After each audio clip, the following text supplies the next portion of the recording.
O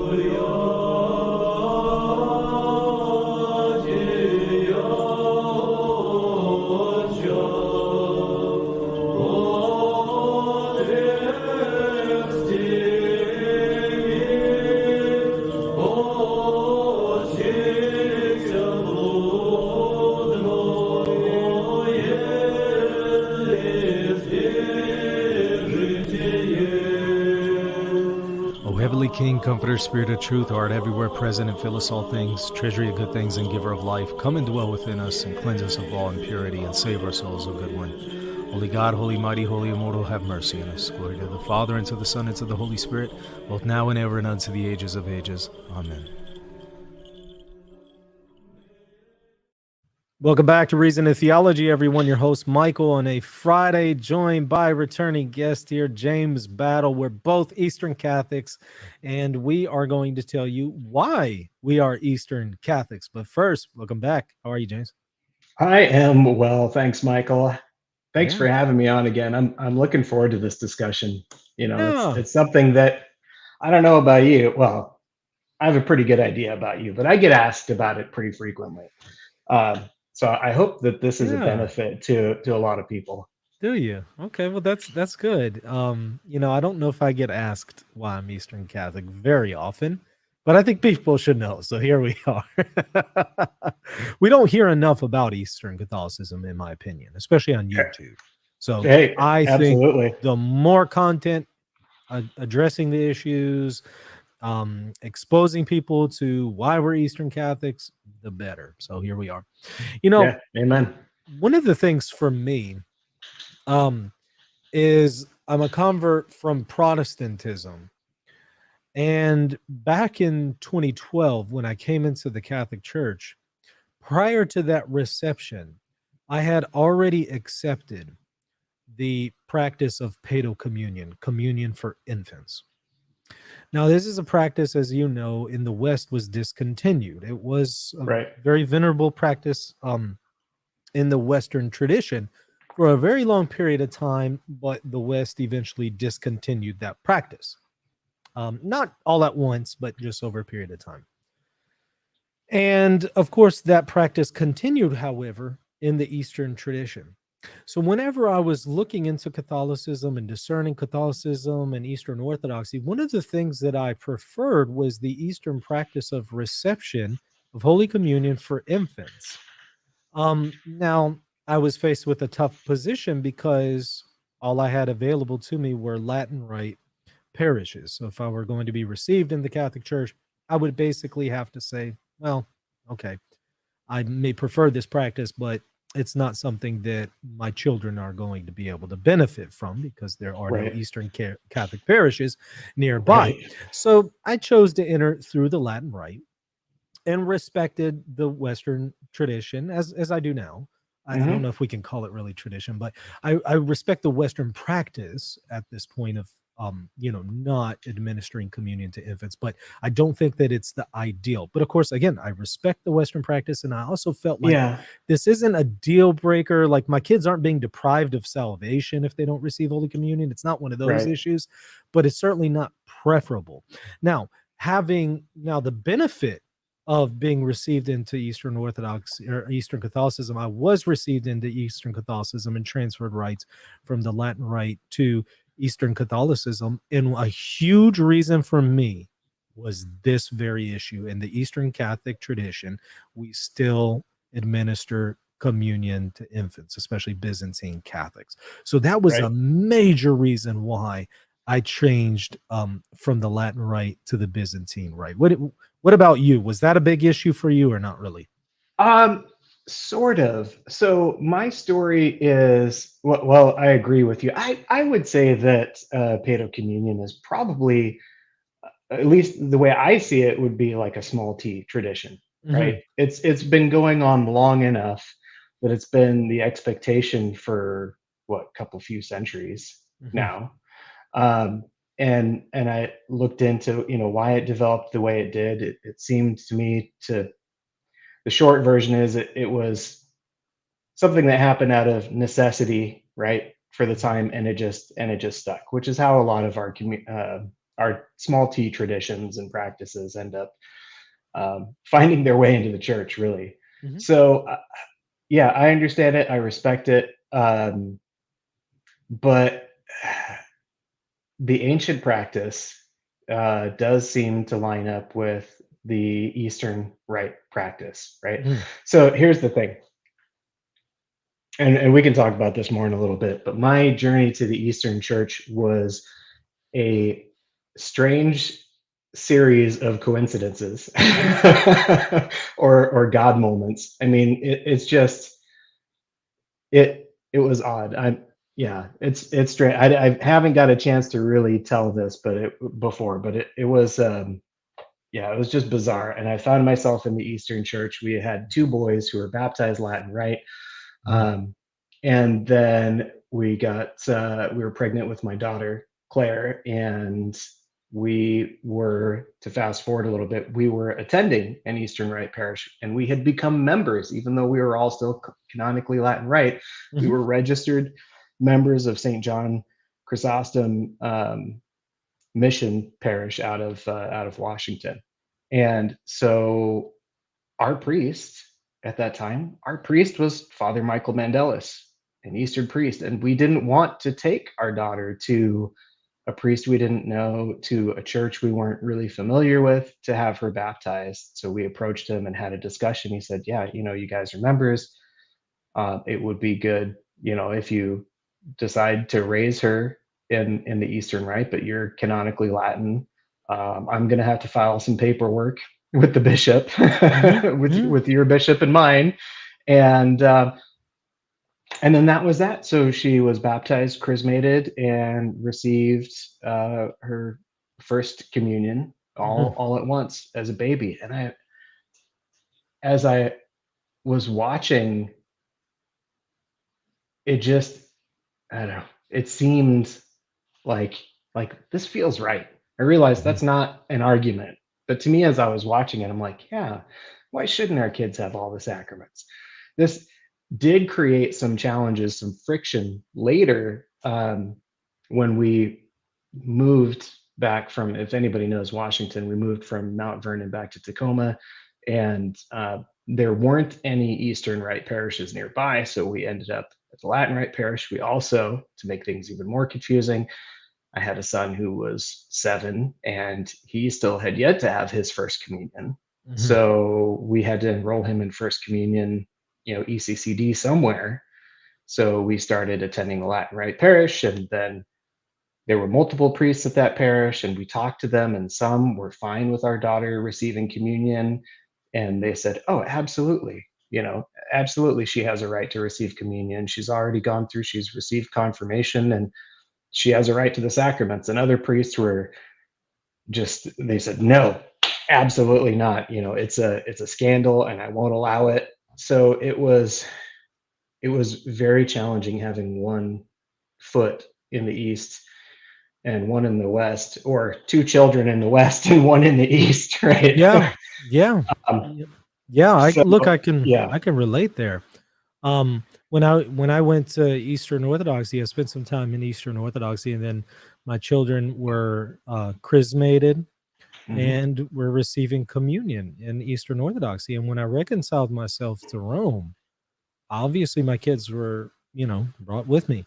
Right. And Had one of received valid sacraments. one of the difficulties is they've been fully initiated, Hmm. but now when I would bring them to the local Latin Rite priest, they would say no, they're not going to receive communion, and they've already been receiving communion. Now, a Yeah. Latin Rite priest really should be able to administer communion to them in these circumstances. But unfortunately, some in the Latin Rite don't realize that. And I wasn't going to make it my job to argue with the priest and tell him how to do his Right. job. So Right. rather than tell him how to do his job, I just said, look, this is absurd because my kids have already been received. There's no reason why, now that I've returned to communion, my kids should be kept away Right. from Holy Communion. This doesn't make a whole lot of sense. Now, again, it's not an issue of their salvation, but I do think that there are benefits for receiving the sacrament, and especially those who are below the age of reason. There's still benefits for them Absolutely. receiving it. So I why think should I we think be more deprived? so, right? Yeah, Like they don't have the stain of uh, conscious active sin on yeah, their souls yet, right? Who is yeah, more open to receive the grace of the sacraments than a child? yeah. And so this is partly why I started again looking into Eastern Catholicism again, because I felt that this would be also in the best interest of my children. Now, there are Right. also some reasons for me personally, and they might not necessarily be the ones that um, everybody thinks, right? A lot of people accuse me of going Eastern Rite to flee the problems in the Roman Rite. That's actually not Yeah. it. That's actually not it. Um, It prior, wouldn't be a good reason, I no, don't think. it wouldn't. Um, one of the reasons why I'm attracted to the Byzantine liturgy is prior to my time in Eastern Orthodoxy, I was full on Roman Rite, Hmm. and very much so the Roman Rite in the preconciliar era. I had appreciated some aspects to the reform of the liturgy, but I still was largely in favor of the TLM over any other liturgical expression, even outside of the Roman Rite. I was kind of a Yeah. TLM only supremacist, if you will. So that I was pretty close to the same. yeah. So My you wife and probably I, know, we attended TLM parish yeah. for a number of years. And I would drive about an hour and a half away to a low mass. That's all they had, but it was a low Hmm. mass TLM. And so I did that for a long period of time. But I really, really preferred the TLM of the Roman Rite over any other liturgical expression.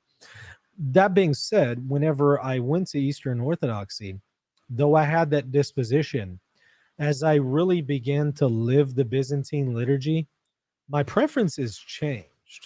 And I began to really develop a preference for the Byzantine Rite, Right. even Yep. over the Roman Rite. And again, this is a preference. This is not saying one is somehow intrinsically better than the other.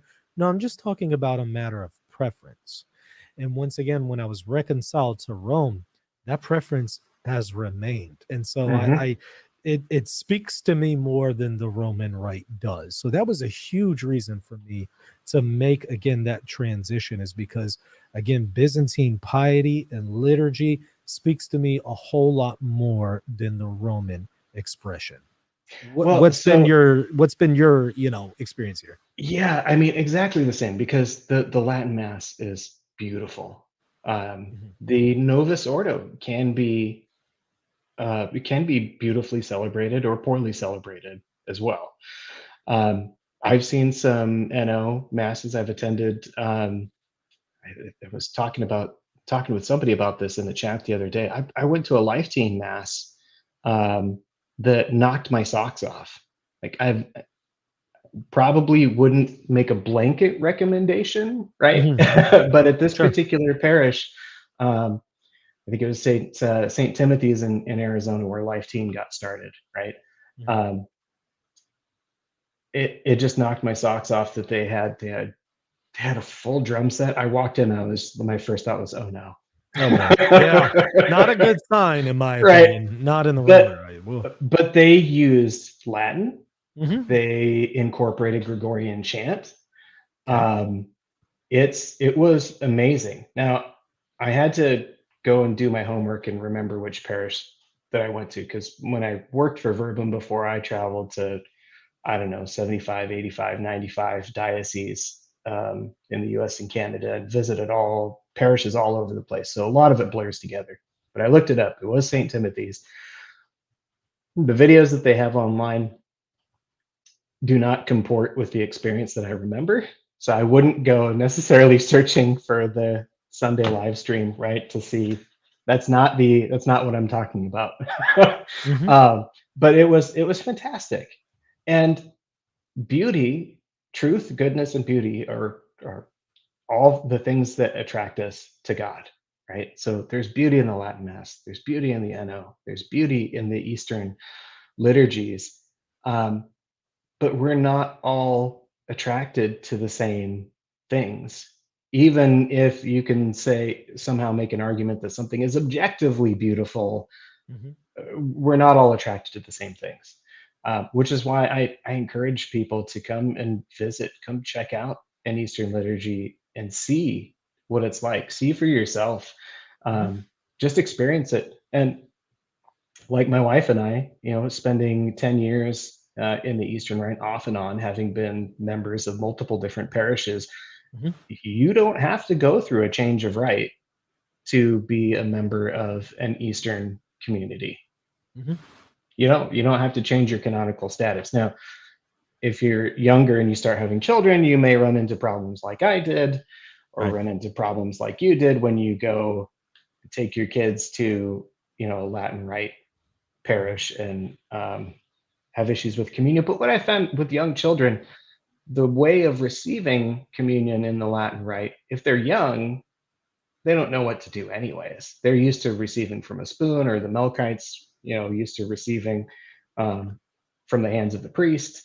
Um, yeah, they're just not used to receiving the bread alone and in the hand or on the tongue, right? It's Mhm.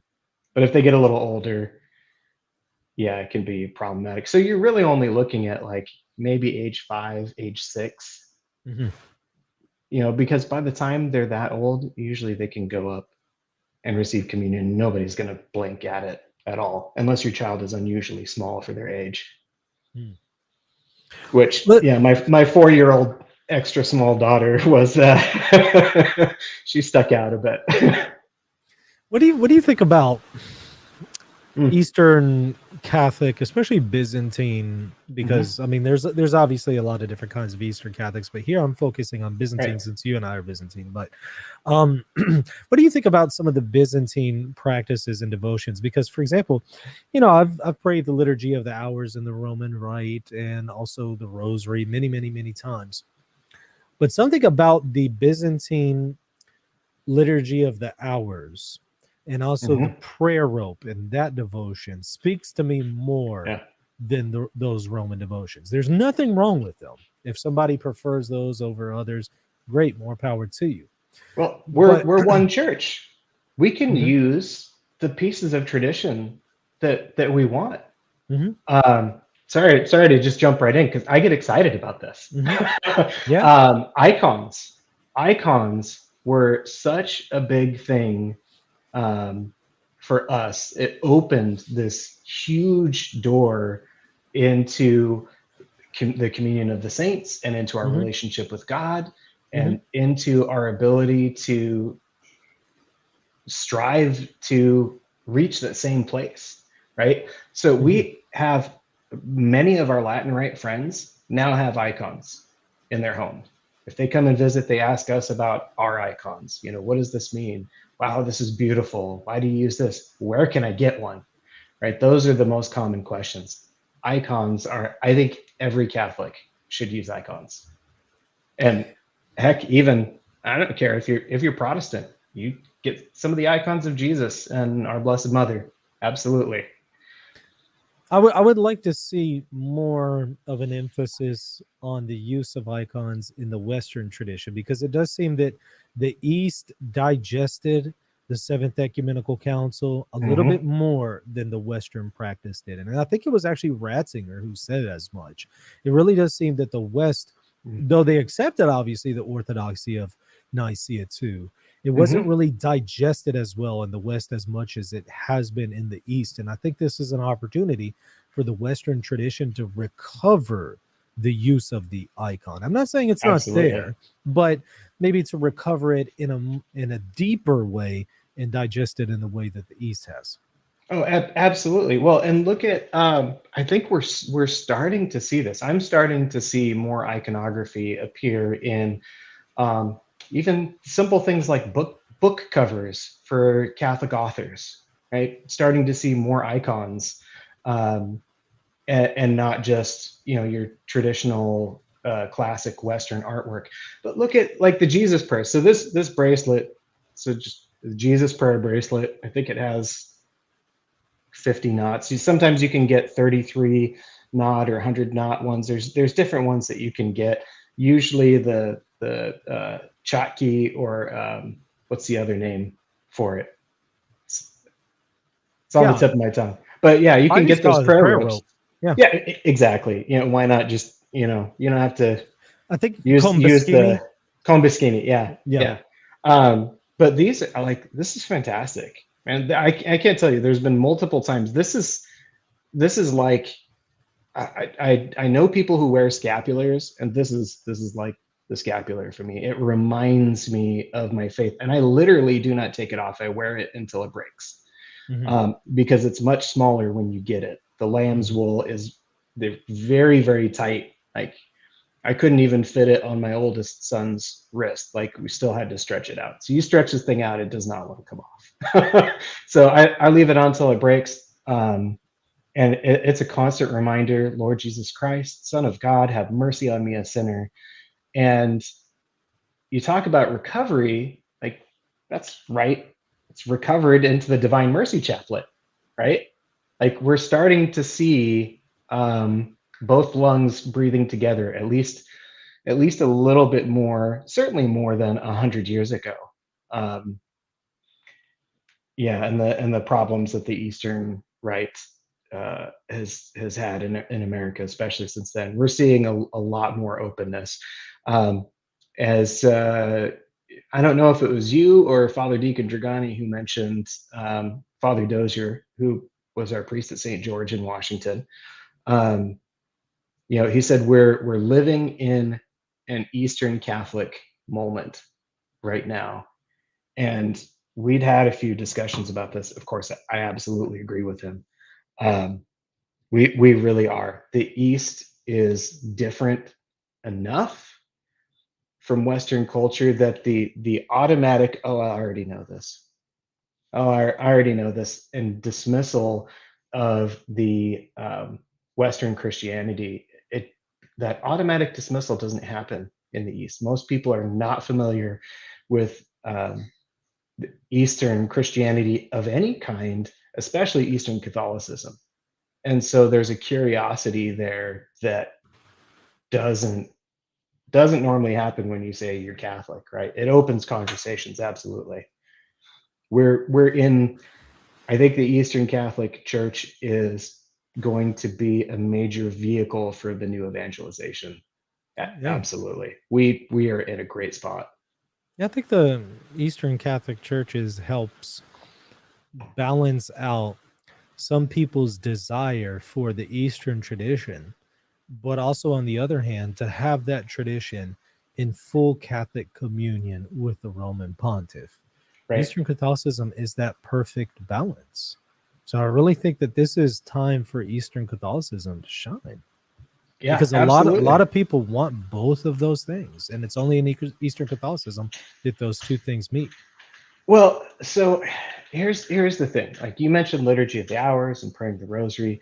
There is, especially in our modern world, and I work as a network engineer. I'm working with technology. Almost every single job I have ever had has been working with complex technology. I used to be a much bigger fan of it than I am now, because I see what it does to my thought patterns and what it does to my ability to pay attention. Um, it's a wonderful tool. We're using it right now. I think this is great, but we're bombarded constantly. Like, I had to make sure to turn off my personal phone, and I had to turn off my work phone, and I had to mute my work computer and my work iPad before we started the stream. Like, I had to go through and, like, okay, turn this off, turn this off, turn this off, because there's just constant interruptions. So in the West, especially, I think this is true now of just about everyone worldwide, because of the way that social media has permeated all of society globally. But in America, especially, we're hungry for something deeper. We're hungry for substance. We're hungry for some kind of spirituality. And I mean, just my experience as a Protestant, right? For almost 30 years of my life, I ignored the Catholic Church, because the people I knew who were Catholics, the only Catholics I knew were people who went to Catholic school, if you know what I mean, right? Mhm. They weren't really living a life of faith, not actively. anyways. And so I studied the Catholic Church, and I was just like, no, ignore it, right? And there's this sort of I think C.S. Lewis said that the world, the devil's plan is to give the world, let the world have just enough Christianity to be inoculated against it. And I think we're very, very much in that space. The East opens up a different perspective, which for a lot of people is a fresh perspective. It's no more valid than the spiritual practices of the West, but it is different. And that's enough for a lot of people to to want to go further. There's also a difference in, at least it seemed to me, the idea of living liturgically is more present in the East, right? The idea that you would bring icons into your home, the idea that you would bring the liturgy into your home as a family is just like, that's just obvious in the East. In the West, it seems like it's a little trickier. If you study and you know your faith very well, then you find things like the Liturgy of the Hours. Just about everybody's Catholic grandma prays the Rosary, right? From what I hear, none of my family, including my grandparents, was Catholic, so I don't have firsthand experience with this. But um, you have some pious practices that are very well known and others that just don't seem as easily accessible. I love adoration, perpetual adoration. Perpetual Adoration Chapel was one of the things that brought me into the church. Hmm. But it's something you have to get in your car and drive and go out there. It's less accessible. The Eastern spiritual practices are very plebeian, right? They're Hmm. very, we're low class, man. We're totally, it's village spirituality. It's very simple. And I like that. It also helps keep me humble too. Uh, have you noticed that, especially compared to the Roman Rite? Well, I know this is kind of being adjusted right now with the reforms to the Roman Rite, but Right. there seems to be a little bit more participation among the laity as far as participating in the psalms and chants and things like that. Again, the Roman Rite is trying to restore that tradition in the Roman Rite itself in the Hmm. post-conciliar era. But in the East, this was always preserved, that Right. participation among the laity. Hmm. And in fact, it's such a strong participation that in many ways it would be nearly impossible to have a divine liturgy without at least one participant, right? Without at You least one you of I the don't think faithful. you can. I mean, I don't think that there's ever a situation where Father would show up like knowing that nobody was going to be there. Yeah, it would Um, be incredibly outrageously rare. I've heard of it done before, but it's incredibly rare. Whereas in the Roman Rite, you can have an entire liturgy right. celebrated by You the can have a priest. private, yep, Yeah, private liturgy. because of the fact that a lot of that participation that used to be there among the faithful was then kind of assigned to either the priest or someone who was serving the priest, and again the priest can kind of then say the responses of the one Hmm. who would assist at the liturgy. So it's a lot easier to do that whenever you don't have that strong role of participation among the laity. It's a lot easier to do that in the Roman Rite. It's a lot Yep. harder in the Eastern tradition. Again, I'm painting with a broad brush here because the Roman Rite is trying to offset that and bring in more participation from the faithful, as that's the traditional practice even in the Roman Rite. But Yeah, the there's East never challenges lost that. there. Yeah, exactly. And there's challenges like anytime you're trying to bring something back versus preserving it, I mean, preserving it's usually the easier way to go. Um, but you look at, well, we already talked about Paedo Communion. I mean, the ancient um, it's the ancient history of the church, and in the West, that ended up being spaced out. We're starting to see some dioceses in the U.S. I think Colorado Springs and a couple of others. I could be wrong. Somebody can Google check me on that. But there are a few dioceses who have restored at least the order of the sacraments to where you receive baptism, then confirmation, and communion instead of receiving your first communion and waiting another 10 years to receive your confirmation. There are some dioceses where the bishop has said, okay, we're going to put the order back. You still have quite a bit of spacing there, but they've restored the traditional order. So that change is possible.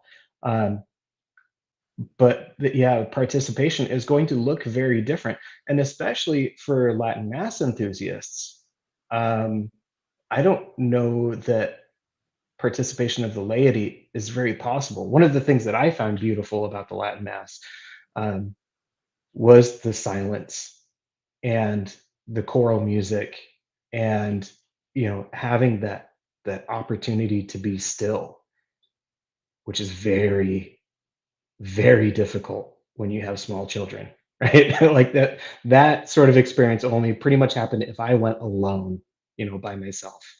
Um, yeah, I don't know how you could incorporate participation into the Latin Mass. And in the Novus Ordo, um, we're seeing some incorporations of participation that I'm just, it's cringe. I'm just gonna say it like it. There are some forms of participation that are a little disturbing.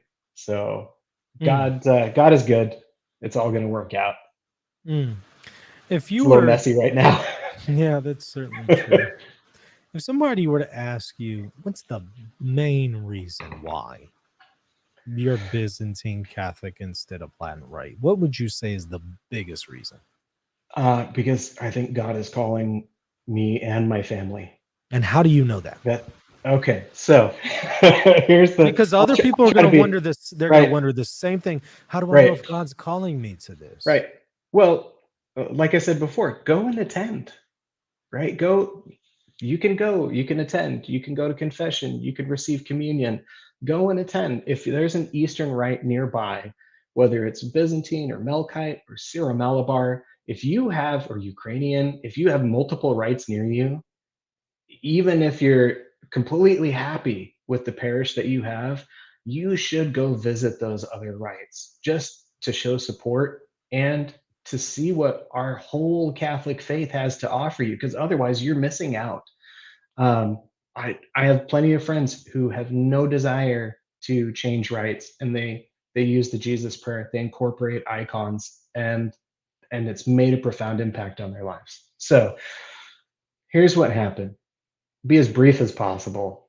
But I used to work for Verbum. I started out um, with very little instructions. I basically had a laptop, copy of the software, a cell phone, and a corner office in the basement. And I was told to sell enough software to pay for my salary. Hopefully, that was pretty much it. So I had to figure out from scratch. There was no verbum.com. We had no website, right? Um, so we had no presence whatsoever. And so I thought, okay, maybe I'll start local. Maybe I'll call some conferences, see if I can get in a conference. I know the Logos guys, they do a lot of, presenting at conferences and stuff. I'll try that. Very first conference I call, it's a homeschooling conference in the Pacific Northwest. Find out who's responsible for it. Call this lovely lady, Catherine Eames. If you see this, God bless you. um, and we have a conversation, and she's like, "Oh, yeah, where are you located?" I said, "Oh, well, our office is in Bellingham, but we actually, my wife and I, we actually live in Mount Vernon." She's like, "Oh, that's interesting because there's an Eastern Catholic mission right there in Mount Vernon." And Mount Vernon's like, this is a tiny little town, right? Almost up by the Canadian border. It's just there's tulip fields there, and that's pretty much it. Um, so I said, "Oh, that's interesting." And I just took down the information, decided to go. Short version of the story is we had some challenges with our parish, because they had a school attached. It was the only Latin Rite parish in town. They had a school. We were homeschooling, and there was some friction because a lot of people were really pressuring us to send our kids to the Catholic school, and I didn't want to because I wanted my kids to grow up Catholic. That might have been a little harsh, but that was my perspective, right? So we ended up at the Eastern Rite Parish. We started going. We're totally confused, right? Mhm. I had just become Catholic. Been in 2011, we were received in. In 2012, they changed the language of the Mass. So we just learned it. We just got the prayers memorized and we had to learn new wording all over again. And then 2013, here we are in the Eastern Church learning an entire new liturgy. My wife and I were just flabbergasted, right? but we kept going forward. And then a couple few months later, after we've been attending the Eastern Rite, figuring things out and just exploring, um, I get told that I'm going to have to share my office, right? And I'm Mhm. grumbling and complaining about this because I had an office to myself and I didn't want to share it with somebody else. And they hired this guy from Detroit who was coming in to run our educational product and write our high school curriculum. And it turns out he was an Eastern Rite. He was formerly Eastern Rite. He is now the Eastern Theology Advisor or whatever his title is over at EWTN and the godfather of my youngest daughter, right? Like he moved in, we became best buds. And that just pulled me even further into the Eastern Church. And then my daughter was born and we had her baptized. And when we moved away, I really wanted to make the hour plus drive to the closest Eastern Rite parish. My wife was kind of against it because we had kids who needed to go through First Communion classes. And she felt that that's where God was calling us. And we went to a Novus Ordo parish that was, it was pretty bad.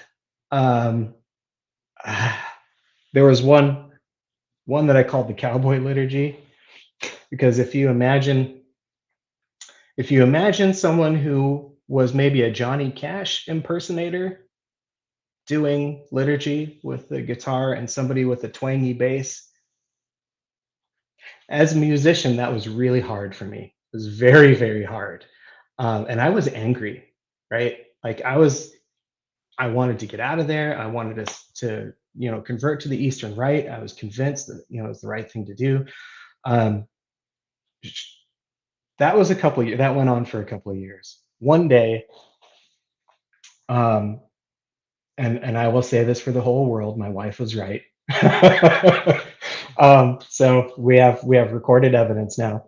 That was where God wanted us, right? And He showed me that the difference between a bad Novus Ordo and the most beautiful TLM or Eastern Rite, the difference between those two is immeasurable between any earthly liturgy and the heavenly liturgy. We're getting so caught up on things not being the way that we want that for me, I was failing to see the presence of Christ. Like I knew, like logically, I knew mentally that Christ was present in the Eucharist, that everything was valid, but I was getting twisted up and I was getting angry. And it took being at that parish for several years before um, I was able to let that go. So fast forward, we left Washington for Texas, and around this time,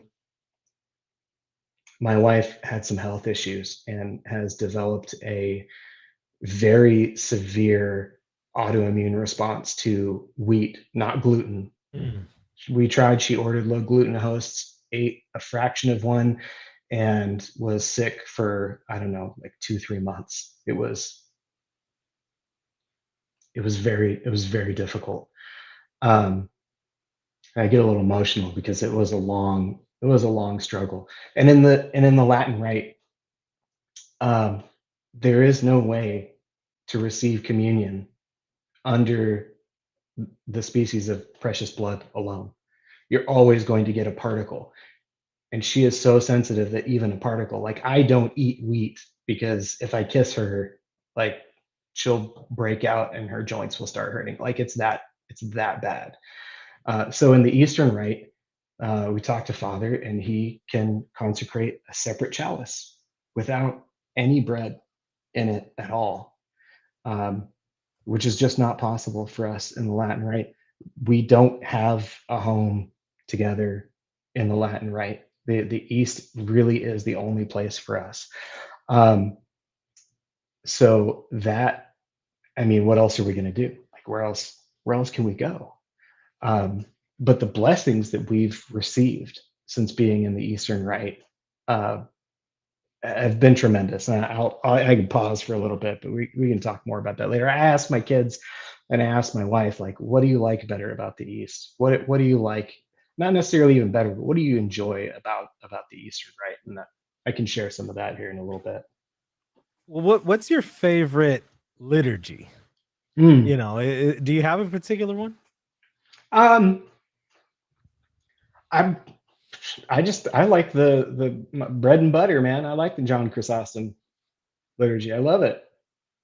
I have had an opportunity to see a Melkite liturgy. I saw a Syro-Malabar liturgy, but I love the liturgy of Saint John Chrysostom. Do you have another favorite? Whether it's what is The it, Saint Easter Basil? celebration. Yeah, the Yeah. Easter celebration, of course. And also Oh yeah. another one outside of the Divine Liturgy. I love Vespers.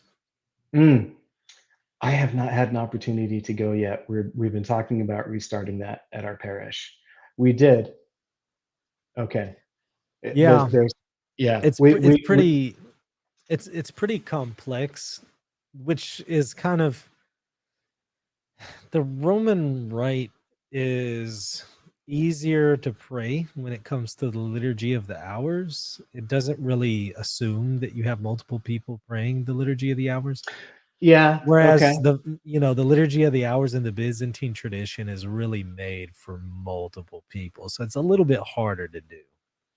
I just like yesterday, got my copy of the Orologium, put out by EC Pubs. I don't know if you've seen that one. It's the Kasislav um, I've version. heard of it, but I have not actually received the Uh, copy. So I uh, have heard our good friend Father Dozier was influential in getting that published. So he pushed for it apparently. Um, it's pretty rad. I only just got it. I was just the first chance I had to flip through it. Last night was a long night. how First does it chance I had to maybe flip through it was differ this from morning. some other publications that have been put out? Well, so we recently got the Ignatius Orthodox Press Anthologion, and my wife has said she likes the translation in the Horologion much better. It's the same wording and phrasing, same kind of translation that we use in liturgy, so it's much more familiar. Um, yeah, our path to getting those books. I'll tell you what a stubborn and terrible man I am. Like when I was in my, the TLM is the only liturgy phase. Like I wanted our family, like we had to pray the rosary together every night. Mhm. We had to. It was critical that we do this. And my kids were like, I don't know, 3, 5, and 7 at the time, right? They were young. Um, Man, I'm going to say it twice. My wife was right. She convinced me that maybe it was too much for the Mhm. kids, and we should, adopt a simpler practice. And so, you know, grumpily, I let it go.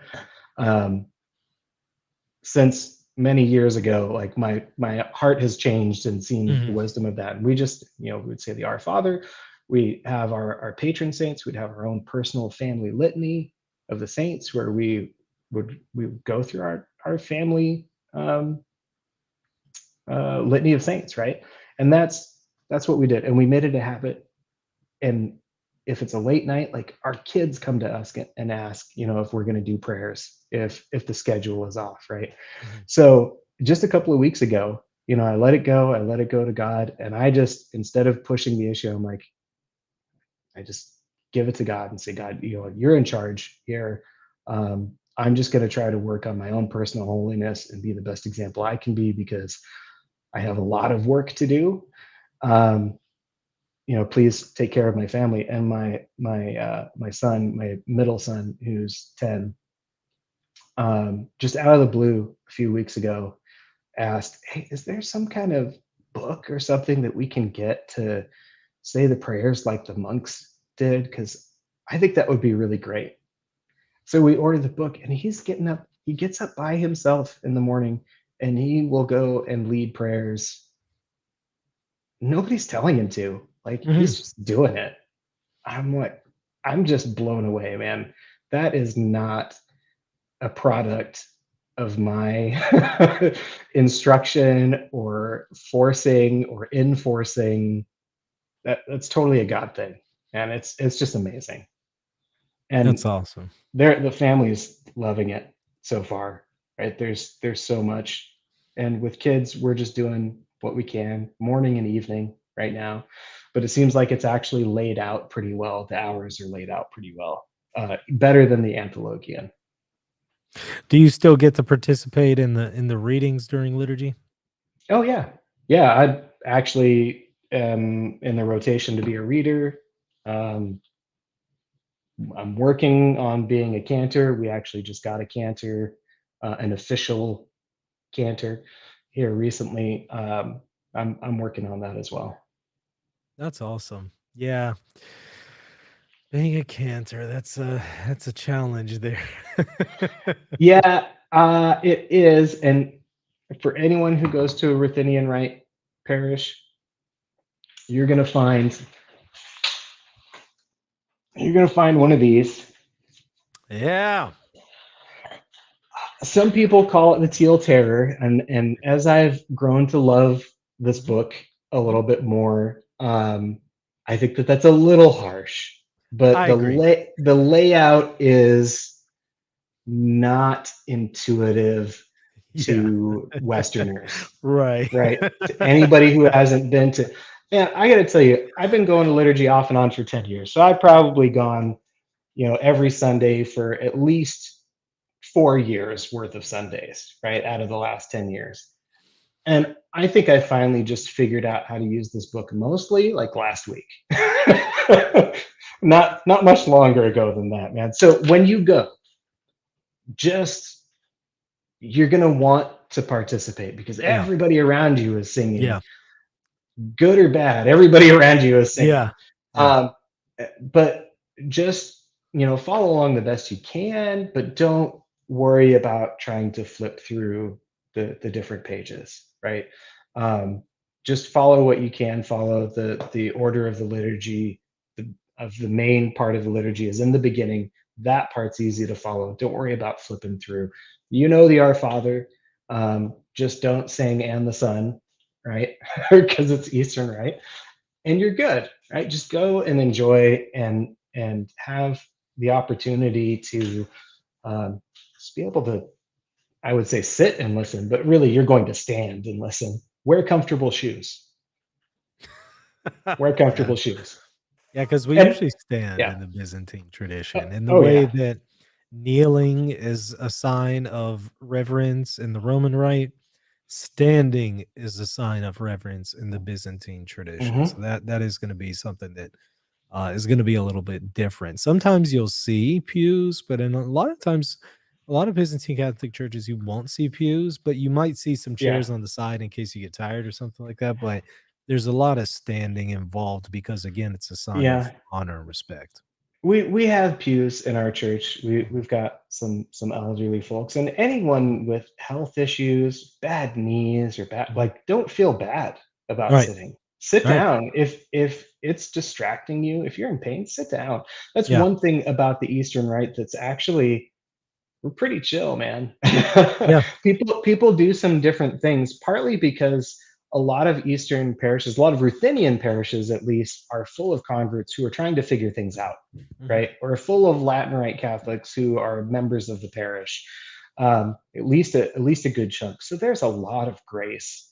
Um, if you're not doing the exact right thing at the right time, I mean, everybody, you'll find somebody, right, who might glare at you in some parishes or something, right? But that's not at all, not the norm. I would say it's incredibly rare. And Yeah. I've had the opportunity to visit a lot of parishes around, especially around the U.S.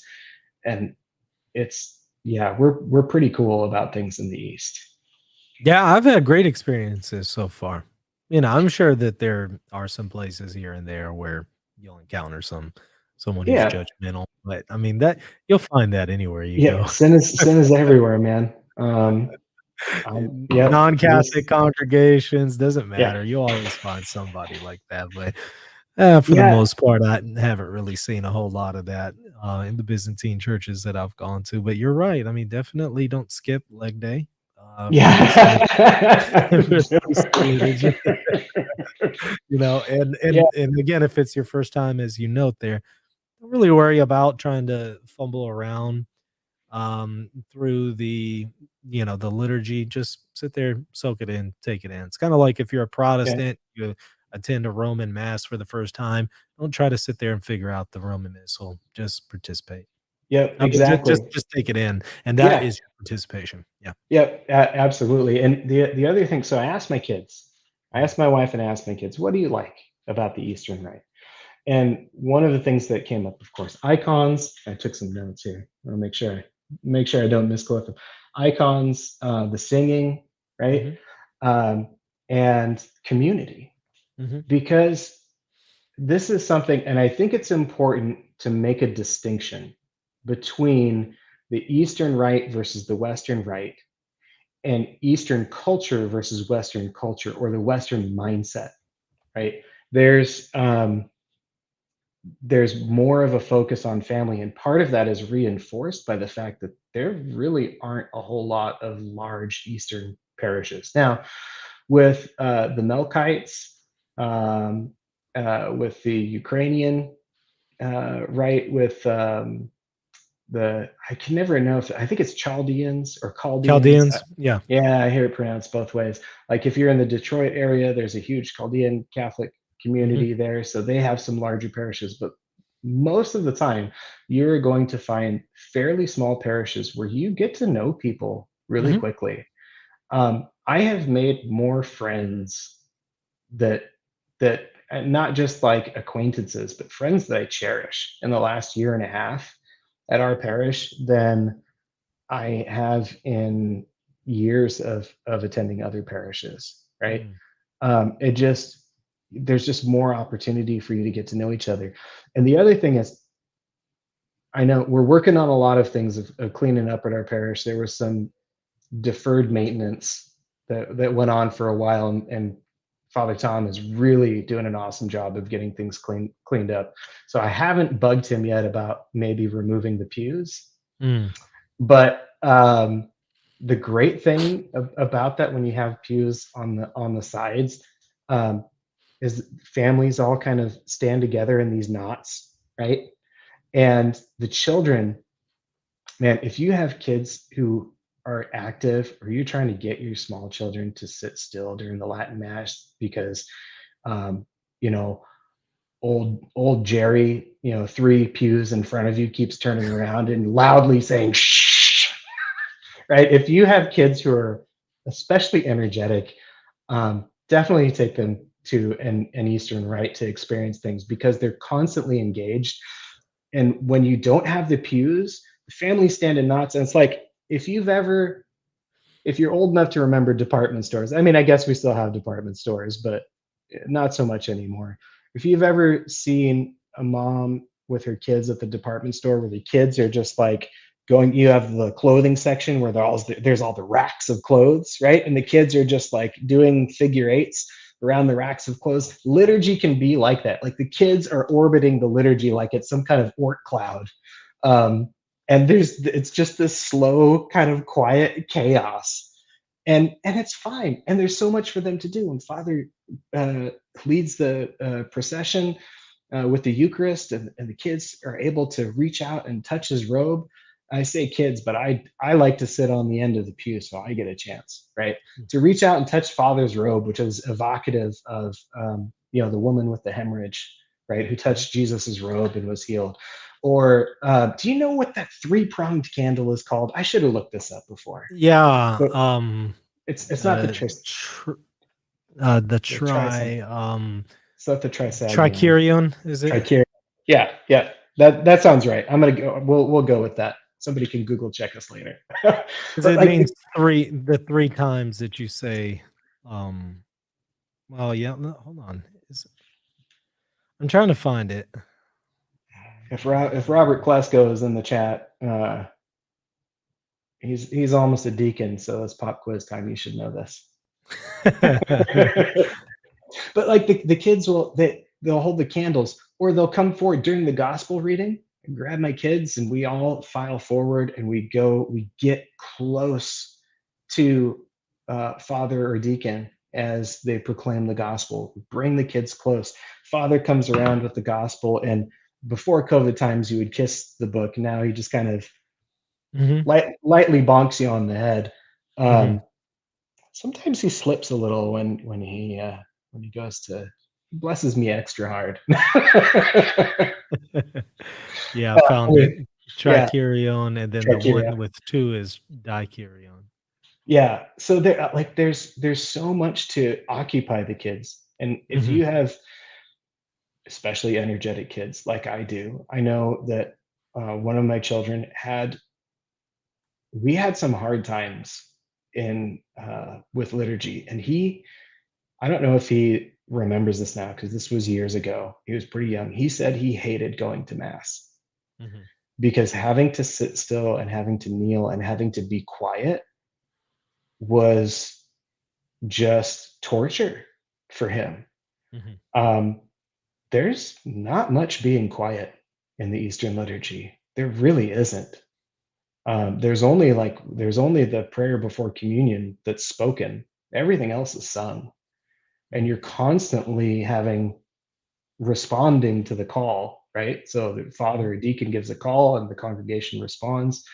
It's yeah, it's definitely I mean, we say participation, but you got to go check it out sometime and Oh, see it yeah. for yourself. Yeah. Come and see, as they say, right? Yeah, absolutely. Well, look, James, Absolutely. I appreciate you coming on and doing this. Thank you so much. This was enjoyable. Go ahead and put in a plug for Absolutely. anything that you wanna make Mm. the viewers aware of. Is there All right. anything that comes to mind? Yes, and I'm so glad I decided when you had Father Deacon Dragani on that I was going to Mhm. plug this, and he plugged it, which is good. But I'm going to do it again because I think this is fabulous. Go check out the Becoming Byzantine series on Yeah. YouTube. Yeah. Check out the Becoming Byzantine series on YouTube, and I can get a link Mhm. to the Orologian for EC Pubs or the Anthologian done by Ignatius Orthodox Press that I have. Um, but yeah, go check out Becoming Byzantine. If you haven't left Twitter, come find me on at Verbum Catholic, and just say howdy. It'd be good to connect with you. I'm always happy to answer questions as much as I'm able to. Yeah. Awesome. Yeah, I'll put a link to that there in the description, and if you can send me a link to the Orlogian, that you have in Absolutely. mind, I'll include that too. Yeah, you got But it. everybody, thank y'all for Thank you, watching. Hit that Michael. like button, hit the subscribe button, and of course, check me out, patreon.com/reason and theology if you want to support me. See ya. God bless. Oh, wait, before you go, I would really appreciate it if you would consider supporting this channel. This is my primary means to provide for my family, and it also helps me to produce content like this video. If you would like to support me, become a patron by visiting patreon.com/reason and theology. You'll also get access to extra exclusive content when you become a patron. Lastly, hit that like button and the subscribe button, and be sure to leave a comment down below. God bless.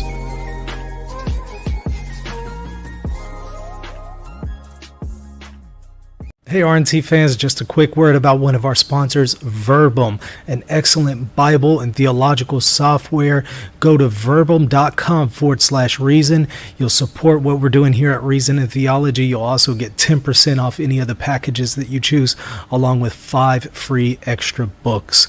Again, verbum.com/reason.